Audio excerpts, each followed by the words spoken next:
আসসালামু আলাইকুম। আমাদের ইউটিউব চ্যানেল নতুন আরেকটি ভিডিওটিতে আপনাকে স্বাগতম। আজকে আপনাদের সামনে নতুন একটি ভিডিও নিয়ে হাজির হয়েছি। তো দর্শক, আজকের ভিডিওটির মূল আলোচনা হচ্ছে মাচা তৈরি।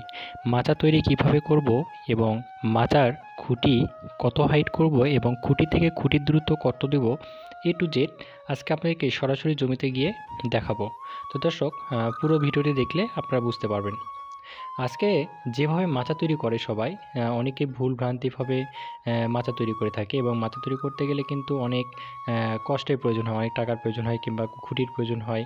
তো ভুলক্রমে আমরা যদি মানে সঠিকভাবে যদি মাচা তৈরি না করি, তাহলে কিন্তু এখানে অনেকেই কিন্তু একটা লসের সম্মুখীন হয়।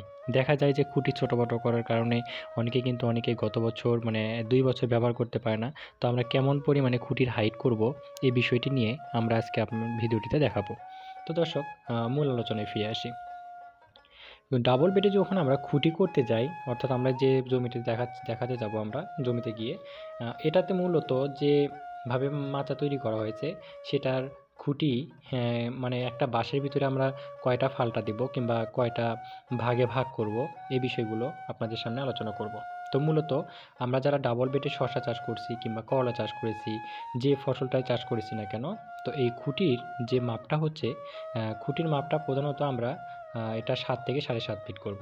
কেউ যদি গত বছর ব্যবহার করতে চাই তাহলে অবশ্যই 7.5 ফিট করব। কারণ 7.5 ফিট খুঁটি করলে হবে কি, যখন আমরা একটা বছর ব্যবহার করব, মাটির গভীরে যে খুঁটিটা থাকে, দেখা যায় খুঁটিটা কিন্তু নষ্ট হয়ে যায় কিংবা এটা আর মানে পরের বছর ব্যবহারযোগ্য হয় না।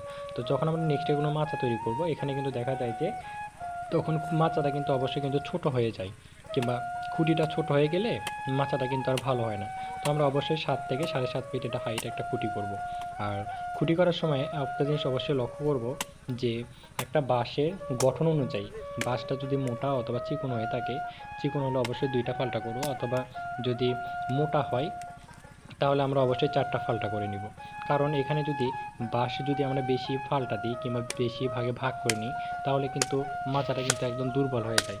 তো সেই ক্ষেত্রে অবশ্যই আমাদেরকে বাঁশের খুঁটিগুলো মোটা করতে হবে। কারণ গাছ যখন কিন্তু বড় হবে তখন কিন্তু দেখা যায় চিকন খুঁটি করলে কিন্তু অবশ্যই কিন্তু গাছগুলো কিন্তু হেলে যাওয়ার সম্ভাবনা থাকে, অর্থাৎ মাচাটা ভেঙে যাওয়ার সম্ভাবনা থাকে। তো এই বিষয়টা আমরা কিন্তু অবশ্যই লক্ষ্য রাখবো।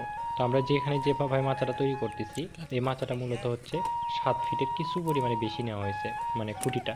তো এটা নেওয়ার কারণ হচ্ছে যাতে আমি এটা গত বছরও যাতে ব্যবহার করতে পারি অথবা আগামী বছরও যাতে আমরা এটা ব্যবহার করতে পারি। তো সেই ক্ষেত্রে আমরা খুঁটিটা অবশ্যই মানে ভেবে চিন্তে নির্বাচন করব। আর খুঁটি থেকে খুঁটির দূরত্ব কত দিব, এটা হচ্ছে মেন। অনেকে কি করে যে 20 থেকে 25 ফিট পর দিয়ে থাকে, আমি দেখেছি, কিন্তু এটা কিন্তু কখনোই করা যাবে না। একটা খুঁটি থেকে আরেকটা খুঁটির দূরত্ব সর্বোচ্চ হলে 10 থেকে 12 ফিট, তবে 10 ফিট দিলে সবচেয়ে, 8 থেকে 10 ফিট দিলে সবচেয়ে বেটার হয়। এটা আমরা একটু মাথায় রাখবো। আর খুঁটি পোতার নিয়ে আমরা অনেকেই কিন্তু চিন্তা করি যে খুঁটি কীভাবে পুঁতবো। আসলে একটা জিনিস কি, আমরা যে এখানে খুঁটিটা পুঁতবো এখানে একটু সবল দিয়ে, এই যে লোহার যে শাবলটা আছে বিভিন্ন জায়গায় বিভিন্ন নামে পরিচিত, এই শাবলটা দিয়ে গোড়ায় একটু পরিমাণে গর্ত করে নিয়ে জাস্ট আমরা চেয়ারের উপরে উঠে অল্প কিছু বাড়ি দিলেই কিন্তু এটা কিন্তু অতি দ্রুত হয়ে যায়। এটা কিন্তু লিভারের কিন্তু অনেক লিভার কম লেগে যায়। তো এই বিষয়টা আমরা একটু মাথায় রাখবো।